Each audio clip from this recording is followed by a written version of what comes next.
تم سے تو تمہاری بھتیجی ہی زیادہ محب وطن ہے جس نے اس سائنسدان کا ہی خاتمہ کر دیا جس کے فارمولے کے پیچھے تم پاگل ہو رہے تھے۔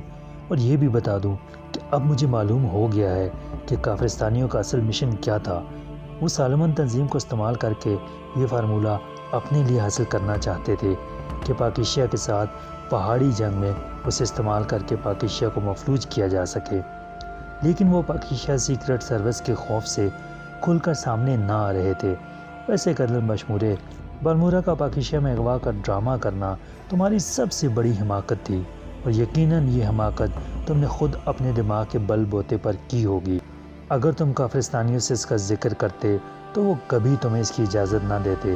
بولو، میں ٹھیک کہہ رہا ہوں؟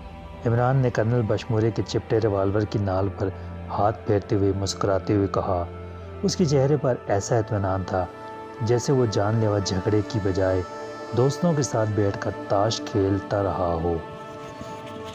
تم صحیح کہہ رہے ہو، واقعی یہ میری اپنی حماقت تھی، لیکن یہ تم نے کیا کیا ہے؟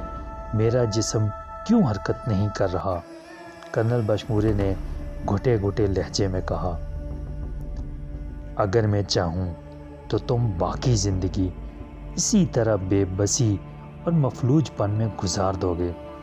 دنیا کا بڑے سے بڑا سرجن بھی تمہیں ٹھیک نہیں کر سکتا، اور تم جانتے ہو کہ ایسی زندگی کس قدر خوفناک ہوگی جس میں تم مرنے کی خواہش کرو گے لیکن مر نہ سکو گے، اور اگر میں چاہوں تو ایک لمحے میں تم صحیح ہو سکتے ہو۔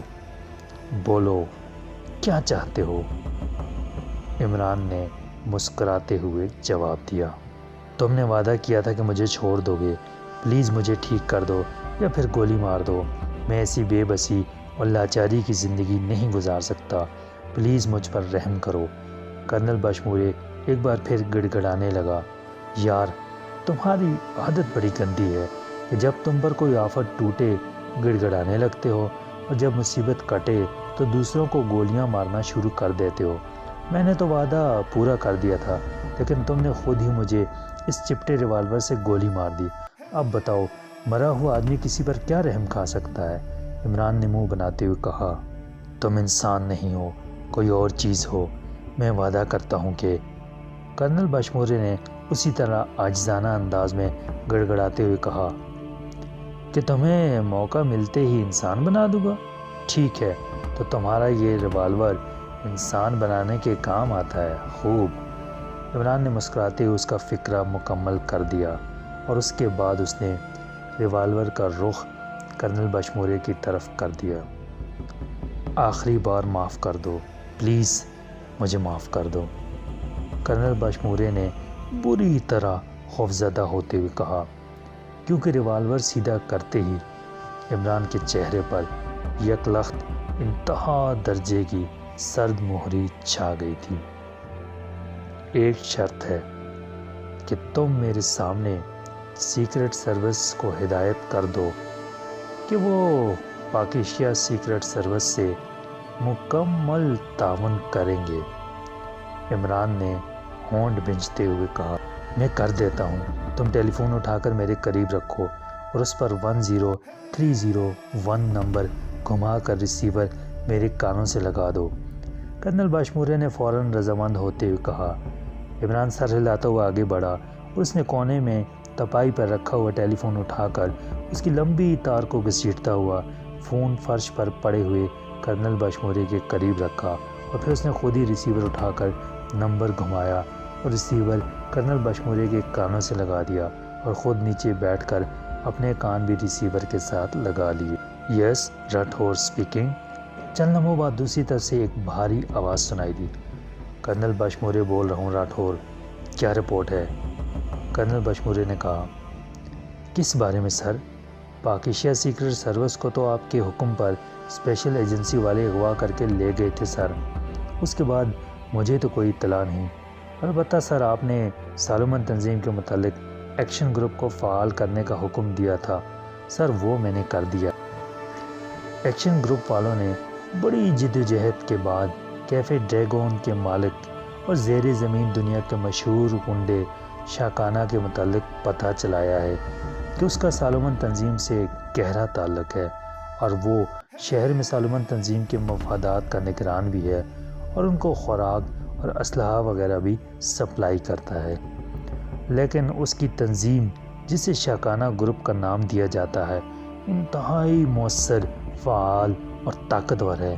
پورے ٹالمبو میں اس کا گروپ چھایا ہوا ہے، اس لیے اس کے خلاف زبردست جدوجہد کرنی پڑے گی، ورنہ آسانی سے اس پر ہاتھ نہیں ڈالا جا سکتا۔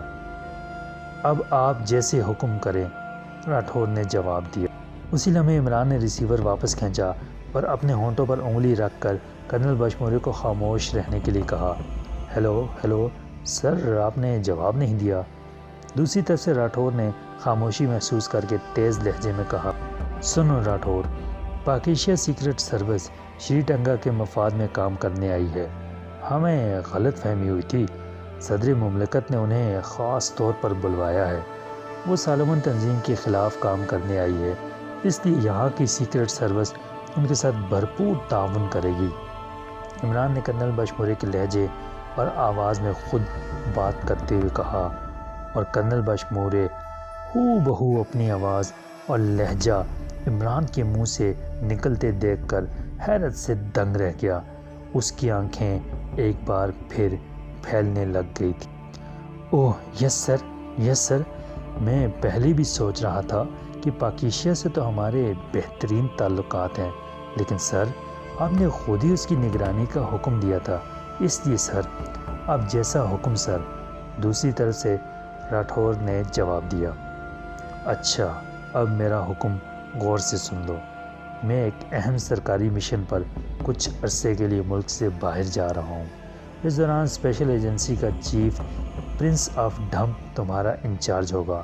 وہ صرف فون پر تمہیں ہدایات دے گا یا اگر ضرورت پڑی تو تمہارے سامنے بھی آ جائے گا۔ تم نے میری عدم موجودگی میں اس کے احکامات کی مکمل تعمیل کرنی ہے۔ عمران نے کہا، پرنس آف ڈھمپ؟ لیکن سر ایسا نام پہلے تو کبھی نہیں سنا سر۔ راٹھور نے حیران ہوتے ہوئے کہا، یہ حکومت کا خاص آدمی ہے اور خفیہ اسپیشل ایجنسی کا سربراہ ہے۔ وہ تمہیں خود ہی فون کر کے ہدایات دے دے گا۔ پھر جب میں مشن سے واپس آؤں گا تو دوبارہ سیکرٹ سروس سنبھال لوں گا۔ اوکے، عمران نے کہا، یس سر، جیسے حکم سر۔ دوسری طرف سے راٹھور نے کہا اور عمران نے کرنل بشمورے کے لہجے میں اوکے کہہ کر ریسیور رکھ دیا۔ یہ تم نے کیا کہہ دیا ہے؟ یہ پرنس کون ہے؟